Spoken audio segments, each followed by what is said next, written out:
Welcome back ناظرین، ہم واپس آ چکے ہیں اور گفتگو کا سلسلہ ہم وہیں سے جاری رکھیں گے جہاں سے ہم نے منقطع کیا تھا۔ تو شاکر صاحب، ہم کچھ افسانوں کے حوالے سے بات کر رہے تھے۔ آپ کیا سمجھتے ہیں کہ آج کا افسانہ کتنا کامیاب ہے؟ کیا آج کے افسانے کی بھی کوئی تاریخ رقم کی جا سکتی ہے؟ افسانہ آج کے حوالے سے اگر کہا جائے تو میں سمجھتا ہوں کہ لوگ لکھ رہے ہیں افسانے، لیکن وہ بات نہیں ہے جو پہلے کے لوگ جو جس طریقے سے لکھتے تھے۔ اب تک ہمارے پاس کوئی ایسا بڑا مصنف، بڑا ادیب ہماری نظر سے کبھی فی الحال تو نہیں ہے کوئی۔ ہو سکتا ہے کچھ دنوں کے بعد اگر آ جائے تو صحیح ہے۔ اور جہاں تک تاریخ رقم کرنے والی بات ہے، تو جب تک کہ کوئی اگر اچھا افسانہ نہیں لکھے گا تب تک تو کوئی تاریخ رقم نہیں کی جا سکتی۔ صحیح۔ تو مجھے حالانکہ میں basically I am very optimistic, میں بہت ایسی سوچ کا میں نہیں ہوں، لیکن مجھے افسوس لگتا ہے کہ افسانے لوگ تو لکھ رہے ہیں، کافی زیادہ لکھ رہے ہیں، لیکن اس میں وہ جو بات ہوتی ہے افسانہ نگاری کی، وہ نہیں ہے۔ کہانی کو انہوں نے جو ہے افسانہ بنا لیا ہے۔ کہانی اور افسانے میں بہت فرق ہوتا ہے، بہت فرق ہوتا ہے۔ یہ لوگ، یہ افسانہ لکھنے والے یہ بات نہیں سمجھ پاتے کہ افسانے اور کہانی میں فرق ہوتا ہے۔ یہ سب سے بڑی ٹریجڈی ہوتی ہے۔ تو ہمیشہ اچھی امید تو رکھنی چاہیے، لیکن کچھ لوگ ہیں بالکل ایسے ہیں جو کہ بہت اچھا بھی افسانہ لکھ رہے ہیں، اور خدا کر کے وہ کچھ ایسا لکھیں جو کہ تاریخ میں رقم ہو جائے، لیکن ہم امید ایسا ہی کرتے ہیں، امید ہی کر سکتے ہیں۔ بالکل جناب۔ کھتری صاحب، آپ کے استاد کون رہے ہیں؟ آپ تاریخ دان ہیں، تو سب سے زیادہ آپ کو کن کی تحاریر پسند ہیں اور کون آپ کا استاد رہا ہے؟ سب سے زیادہ جو متاثر ہوا ہوں تاریخ دانوں سے وہ ہیں ڈاکٹر مبارک علی۔ ڈاکٹر مبارک علی صاحب، بڑا نام۔ ڈاکٹر مبارک علی بڑی روانی سے لکھتے ہیں اور بڑا سچ لکھتے ہیں، اور اتنا سچ لکھتے ہیں کہ بعض اوقات تو ناقابل برداشت ہوتا ہے، لیکن وہ اب جو ان کا سچ بڑھتا ہی جا رہا ہے، نکلتا جا رہا ہے، تو اب ان پہ کوئی خیر گرفت تو نہیں ہے، لیکن وہ بڑا سچ لکھتے ہیں اور شاندار سچ لکھتے ہیں۔ شاندار سچ لکھتے ہیں۔ کھتری صاحب، میں کچھ آپ کا اقتباس سننا پسند کروں گی، چونکہ پروگرام کا وقت ہمارا بس اب سمجھیں کہ ختم ہونے کی جانب جا رہا ہے، تو آپ کا کوئی کتاب کا بہترین اقتباس جو آپ کو بہت پسند ہے تو ہم سننا پسند کریں گے آپ سے۔ یہ کتاب جو ہے میری، کراچی کی کہانی تاریخ کی زبانی، اس میں ایک باب ہے، قبرستان کا باب ہے، گو کہ وہ تقریباً 10-12 صفحوں پر مشتمل ہے، لیکن چھوٹا سا اس میں سے اقتباس میں آپ کو سنا دیتا ہوں۔ جی بالکل۔ باب ہے قبرستان۔ قبرستان۔ وہ اس طرح ہے کہ قبرستان میں کھڑے ہو کر جب چار جانب نظر اٹھائی جائے تو ایسا محسوس ہوتا ہے کہ زندگی میں ملنے والی ہر حیثیت اور آسائش بے وقت سی ہے۔ واہ۔ اس زمین کے نیچے اپنے وقت کے نامور آسودہ خاک ہیں۔ یہاں فاتر العقل سے لے کر وقت کے دھارے موڑنے والے اعلیٰ دماغ مٹی میں مل گئے۔ کیا بات ہے۔ نان شبینہ کو ترسنے والے اور وسیع دسترخوانوں کی شہرت رکھنے والے دونوں رزق خاک بن گئے۔ مانگنے والے ہاتھ اور زر و جواہر میں تلنے والے بدن، مٹی دونوں سے ایک ہی سلوک کر رہی ہے۔ معمولی صورت پر آزردہ رہنے والے اور اپنے حسن و جمال پر ناز کرنے والے پری پیکر، خاک میں کیا صورتیں ہوں گی کہ پناہ ہو گئی کی مثال بن گئے۔ یہاں بابا فرید گنج شکر کا یہ شعر کتنا موزوں نظر آتا ہے کہ اے فرید، جن آنکھوں نے ایک دنیا کو فریفتہ کر لیا تھا، میں نے ان آنکھوں کو دیکھا جو کبھی سرمے کی دھار کے بوجھ کو برداشت نہ کر سکتی تھی، مرنے کے بعد ان حلقوں میں پرندوں نے بچے دے رکھے تھے۔ کیا بات ہے۔ یہ بابا فرید کہہ رہے ہیں۔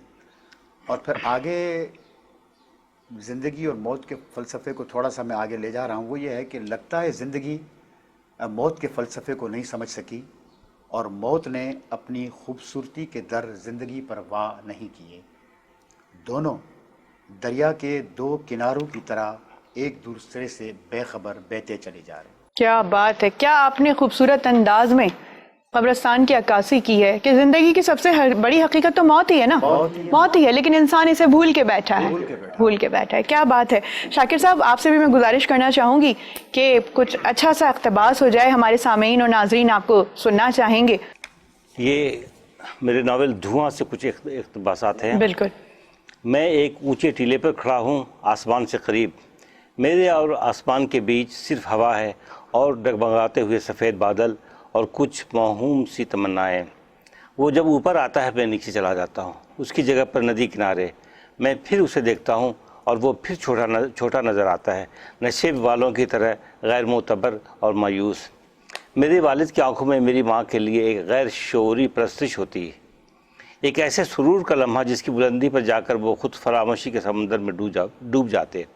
میری ماں کے چہرے سے شادابی کم ہوتی جا رہی تھی، جیسے اندر سے کوئی چیز انہیں دھیرے دھیرے ضرر پہنچا رہی ہو. ان کی آنکھوں کے نیچے سیاہ حلقے پڑنے لگے. وہ ایک بیزار کن کیفیت کے زیر اثر خاموشی سے کمرے کے ایک گوشے میں وقت گزار رہی تھی.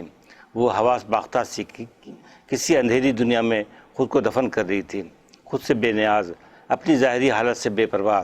ایک ایسی عورت جو اپنے ہوش حواس سے اچانک بیگانہ ہوتی جا رہی تھی. وہ عورت جو میری اور آئندہ نسلوں کے لیے زندگی کے شجر کی ہری بھری شاخیں پیدا کرتی، وہ خود ہی سوکھ کر مرجھا سی گئی تھی. پجمردہ بچپن کو بدن میں پال کر میں 11 سال کا ہو گیا. میرے اندر کا بچپن میرے جسم کی پوشیدہ شریانوں میں ڈوب چکا تھا. ندی میری دوست اور غم گسار ہے، وہ میرے غموں کو اپنے اندر سمیٹ لیتی ہے. وہ بہت خوبصورت ہے. ندی کبھی سوتی نہیں، اس کی زندگی کا مقصد صرف بہنا ہے. وہ چھوٹے بڑے ناہموار راستوں سے گزرتی، پتھروں سے ٹکراتی، اندھیروں اجالوں میں مسلسل بہتی رہتی ہے، سبھوں کا دکھ سمیٹے اور چپ چاپ. کیا بات ہے، کیا منظر کشی کی ہے آپ نے، خصوصاً شروع جہاں سے کیا آپ نے کہ بادلوں کا حوالہ دیا. یہ ایک مصنف کی خوبصورتی ہوتی ہے لکھائی کی کہ آپ پڑھتے پڑھتے اسی کے اندر بالکل ڈوب جائیں. اچھا، اردو زبان میں تو آپ نے تحاریر لکھی ہیں شاکر صاحب، لیکن روسی زبان میں بھی آپ نے ڈپلوما کیا، تو اس جانب کیا آپ کا رجحان، اس کی وجہ کیا ہے؟ میری بدقسمتی ہے کہ وہ بالکل میں اس کا استعمال نہیں کر سکا، نہیں کر سکے. بس کچھ حالات ایسے رہے کہ حالانکہ میرا یہ تھا کہ میں نے روسی زبان کو میں نے پڑھا، اسی مقصد سے میں نے پڑھا تھا کہ روسی ادب کو میں زیادہ پڑھ سکوں گا، لیکن کچھ ایسے حالات ہوئے کہ اس کو میں استعمال نہیں کر سکا، زندگی میں نہیں لا سکا. صحیح ہے، صحیح. کھتری صاحب، 50 سال ہو گئے آپ کو ادب کی خدمت کرتے ہوئے. کیا سمجھتے ہیں آپ اس وقت کہ ادب کی خدمت کیا واقعی ہی ہو رہی ہے؟ ادب کی خدمت ہو رہی ہے، لوگ لکھ بھی رہے ہیں اور پڑھ بھی رہے ہیں. اور ایک بڑی بات جو شاکر صاحب نے کہی نا کہ کہانی اور افسانے میں فرق لوگ نہیں سمجھ سکے. کہانی اور افسانے میں فرق ہے. افسانے کا معیار، سچی بات ہے انہوں نے جو کہا، افسانے کا معیار وہ نہیں ہے. اب لوگ کہانی کو افسانہ بنا کے پیش کر دیتے ہیں. کہانی تو ایک بیانیہ ہوتی ہے، لکھنے والا ایک بیان کر دیتا ہے. افسانے میں کردار بولتے ہیں، کردار کی آپس کی گفتگو ہوتی ہے. تو بہرحال میں ان کی بات کو آگے بڑھا رہا ہوں کہ افسانوں میں اب وہ دم خم کچھ کم ہو گیا ہے. تو بہرحال پھر بھی گاڑی چل رہی ہے اور یہ آگے بڑھے گا انشاءاللہ. آگے کی جانب یہ سفر گامزن ہوگا. تو مجھے یہ بتائیے گا شاکر صاحب کہ ہم لکھنے کی بات کر رہے ہیں، ادب کی بات کر رہے ہیں اتنی دیر سے مستقل، تو آپ کیا سمجھتے ہیں کہ اس وقت موجودہ دور میں آپ کی جو پچھلی اتنی خدمات رہی ہیں، کیا آپ اپنی تمام یہ ادب کے حوالے سے جتنی خدماتیں وہ منتقل کر رہے ہیں نئی نسل میں؟ کوشش تو یہی ہوتی ہے کہ وہ منتقل ہو جائے اور نئی نسلیں جو ہے اس کو ایکسیپٹ بھی کر لیں، لیکن نئی نسلوں کا انداز کچھ دوسرا ہے. وہ ایکسیپٹ جلدی نہیں کرتے ہیں، وہ ان کا جو ٹریک ہے وہ بالکل مختلف ہے. لیکن ہماری یہ کوشش ہوتی ہے کہ وہ اچھی چیزیں پڑھیں، اچھی چیزوں کو پرکھیں اور اس کو سراہیں. لیکن یہاں پر سراہنے والی بات بالکل نہیں ہوتی ہے. لوگ پڑھتے نہیں ہیں. لوگ اگر پڑھنے کے لیے دیا جائے تو وہ کتاب بند کر کے رکھ دیتے ہیں. اور سب سے بڑی ٹریجڈی ہے جو المیہ ہمارے معاشرے کا ہو گیا وہ یہ کہ پڑھتے نہیں ہیں، اور اب کوئی ویلیو نہیں رہا ہمارے یہاں ادب کا. حالانکہ لکھنے والے اور کام کرنے والے ادب پہ بہت ہیں. میں چند ایک مثال آپ کو دوں کہ جیسے کراچی میں ایک حلقہ ہے زیب اسقا صاحب، حلقہ ارباب ذوق، وہ اور انجلا ہمیش، یہ دونوں یہ لوگ بہت کام کر رہے ہیں. بالکل. راول پنڈی میں ہے وہ ڈاکٹر ناہید اختر ہیں اور نرگس جہاں زیب، یہ لوگ بہت کام کر رہی ہیں. زیب اسقار صاحب کی ہی دریافت ہوں میں بیسیکلی. اچھا جی بالکل، ان کے ساتھ بڑا رہنے کا اور سیکھنے کا اسپیشلی بہت زیادہ مجھے موقع ملتا رہتا ہے وقتاً فوقتاً. یہ لوگ کام کر رہے ہیں، بہت اچھا کام کر رہے ہیں ماشاءاللہ. کھتری صاحب اور شاکر صاحب، ہمارے پروگرام کا وقت اس وقت اب ختم ہو گیا ہے. گفتگو اتنی اعلیٰ اور زبردست رہی ہے کہ وقت گزرنے کا احساس ہی نہیں ہوا. بہت اچھی اور سیر حاصل گفتگو رہی. آپ دونوں کا بہت شکریہ کہ ہمارے اسٹوڈیو میں آج موجود رہے. بہت شکریہ آپ کا. آپ کا بھی شکریہ. تو ناظرین یہ ہمارا آج کا پروگرام تھا. امید ہے کہ ادب کے حوالے سے آپ کو گفتگو پسند آئی ہوگی. اور جہاں تک ہم نے بات کی کہ نوجوان نسل اس وقت کتابوں سے بہت زیادہ دور ہے، لیکن امید رکھی جا سکتی ہے کہ آج کے ادب کی بھی کوئی تاریخ رقم کی جا سکے گی. تو اگلے پروگرام تک کے لیے اپنی میزبان نساء احمد کو اجازت دیجیے گا. پھر نئے مہمانوں کے ساتھ ہم آپ کی خدمت میں حاضر ہوں گے. اللہ حافظ.